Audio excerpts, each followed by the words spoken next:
Hi friends, welcome back to my channel. Paneer masala powder ಹೇಗೆ ಮಾಡೋದು ಅಂತ ಈ ವಿಡಿಯೋದಲ್ಲಿ ತೋರಿಸ್ತಾ ಇದ್ದೀನಿ.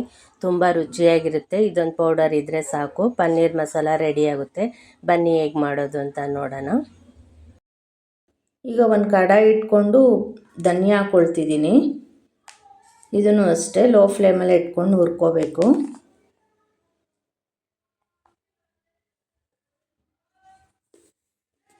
ಕಲರ್ ಚೇಂಜ್ ಆಗೋವರೆಗೂ ಹುರ್ಕೋಬೇಕು. ನೋಡಿ, ಈಗ ಕಲರ್ ಎಲ್ಲ ಚೇಂಜ್ ಆಗಿದೆ. ಇದನ್ನು ಒಂದು ಪ್ಲೇಟ್ಗೆ ಹಾಕ್ಕೊಳ್ಳೋಣ. ಇದನ್ನು ಒಂದು ಪ್ಲೇಟ್ಗೆ ಹಾಕ್ಕೊಂಡು ಆರಕ್ಕಿಡೋಣ.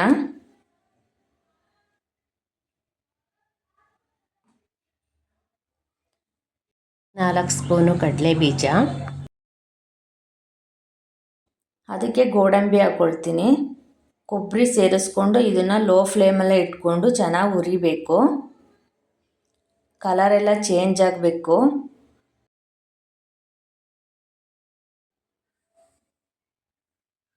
ಈಗ ಎಲ್ಲ ಚೆನ್ನಾಗಿ ಹುರ್ಕೊಂಡಿದ್ದೀನಿ. ಇದನ್ನು ಅಷ್ಟೇ ಒಂದು ಪ್ಲೇಟ್ಗೆ ಹಾಕ್ಕೊಂಡು ಹಾರಕ್ಕಿಡೋಣ.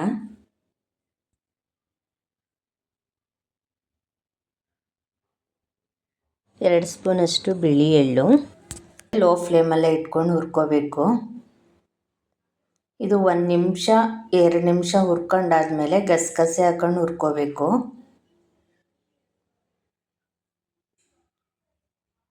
ನಾನು ಇದಕ್ಕೆ ಗಸಗಸೆ ಹಾಕೊಂಡು ಹುರ್ಕೊಳ್ತೀನಿ. ಈಗ 2 ಸ್ಪೂನಷ್ಟು ಗಸಗಸೆ ಹಾಕೊಂಡು ಹುರ್ಕೊಳ್ತಿದ್ದೀನಿ. ಇದನ್ನು ಅಷ್ಟೇ ಲೋ ಫ್ಲೇಮಲ್ಲೇ ಇರಬೇಕು. ಹೈ ಫ್ಲೇಮಲ್ಲಿ ಯಾವತ್ತೂ ಹುರ್ಕೋಬಾರ್ದು, ಸೀದ್ಬಿಡುತ್ತೆ. ಈಗ ಇದು ಹುರ್ಕೊಂಡಾಗಿದೆ. ಇದನ್ನು ಅಷ್ಟೇ ಪ್ಲೇಟ್ಗೆ ಹಾಕೊಳ್ಳೋಣ.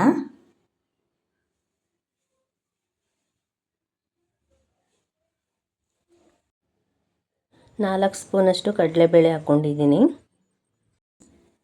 ಅದನ್ನು ಅಷ್ಟೇ ಲೋ ಫ್ಲೇಮಲ್ಲೇ ಹುರ್ಕೋಬೇಕು.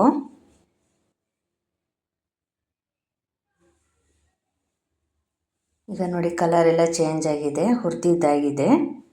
ಇದನ್ನು ಅಷ್ಟೇ ಪ್ಲೇಟ್ಗೆ ಹಾಕ್ಕೊಳ್ಳೋಣ.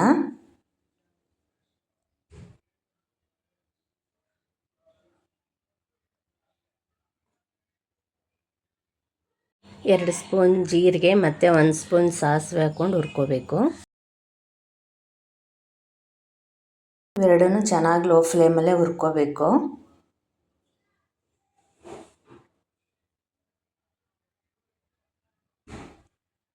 ಈಗ ನೋಡಿ, ಇದು ಅಷ್ಟೇ ಜೀರಿಗೆನೂ ಮತ್ತು ಸಾಸಿವೆ ಹುರಿದಿದ್ದಾಗಿದೆ.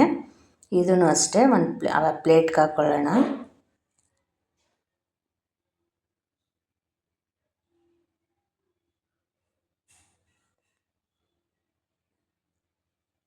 ನಾವು ಗರಂ ಮಸಾಲ ಐಟಮ್ಸ್ ಏನೇನು ತೊಗೊಂಡಿದ್ದೀವಿ ಇದನ್ನು ಫುಲ್ಲು ಹಾಕ್ಕೊಂಡು ಹುರ್ಕೋಬೇಕು.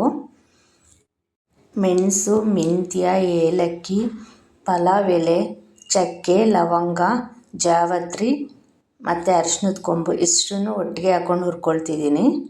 1-2 ನಿಮಿಷ ಫ್ರೈ ಮಾಡಿಕೊಂಡ್ರೆ ಸಾಕು.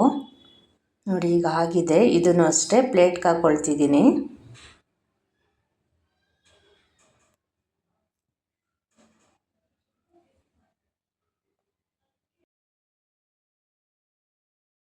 ಬ್ಯಾಡಗೆ ಮೆಣಸಿನ್ಕಾಯಿ ಮತ್ತು ಖಾರದ ಮೆಣಸಿನ್ಕಾಯಿ 2 ಸೇರಿ 50 ಗ್ರಾಮ್ ತೊಗೊಂಡಿದ್ದೀನಿ. ಇದಕ್ಕೆ ಕರಿಬೇವು ಹಾಕ್ಕೊಂಡು ಫ್ರೈ ಮಾಡ್ಕೋಬೇಕು. 1-2 ನಿಮಿಷ ಫ್ರೈ ಮಾಡಿಕೊಂಡ್ರೆ ಸಾಕು. ಇದಕ್ಕೇನು ಆಯಿಲ್ ಹಾಕ್ಕೊಳ್ಳೋದು ಬೇಡ, ಹಾಗೆ ಡ್ರೈಯಾಗಿ ಹುರಿಬೇಕು.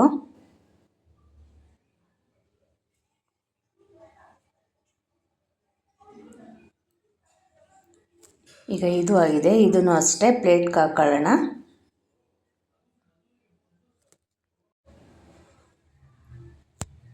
ಇವೆಲ್ಲ ಆರಿದ್ಮೇಲೆ ಮಿಕ್ಸಿ ಮಾಡ್ಕೋಬೇಕು. ನೋಡಿ, ಎಲ್ಲ ಕ್ರಿಸ್ಪಿಯಾಗಿ ಬಂದಿದೆ. ಈಗ ಆರಿದೆ, ಇದನ್ನು ಮಿಕ್ಸಿ ಮಾಡ್ಕೊಳ್ಳೋಣ.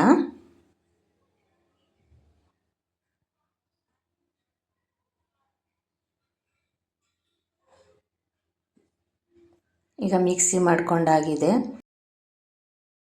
ಪನ್ನೀರ್ ಮಸಾಲ ಪೌಡರ್ ತುಂಬಾ ಚೆನ್ನಾಗಿ ಬಂದಿದೆ. ಪನ್ನೀರ್ ರೆಸಿಪಿ ಯಾವುದೇ ಮಾಡಲಿ ಇದೊಂದು ಸ್ಪೂನ್ ಹಾಕ್ಕೊಂಡ್ರೆ ಸಾಕು, ತುಂಬಾ ಚೆನ್ನಾಗಾಗುತ್ತೆ. ನಿಮಗೆ ರೆಸಿಪಿ ಇಷ್ಟ ಆಗಿದ್ರೆ ಲೈಕ್ ಮಾಡಿ, ಶೇರ್ ಮಾಡಿ, ಕಮೆಂಟ್ ಮಾಡಿ, ಸಬ್ಸ್ಕ್ರೈಬ್ ಮಾಡಿ. Thank you.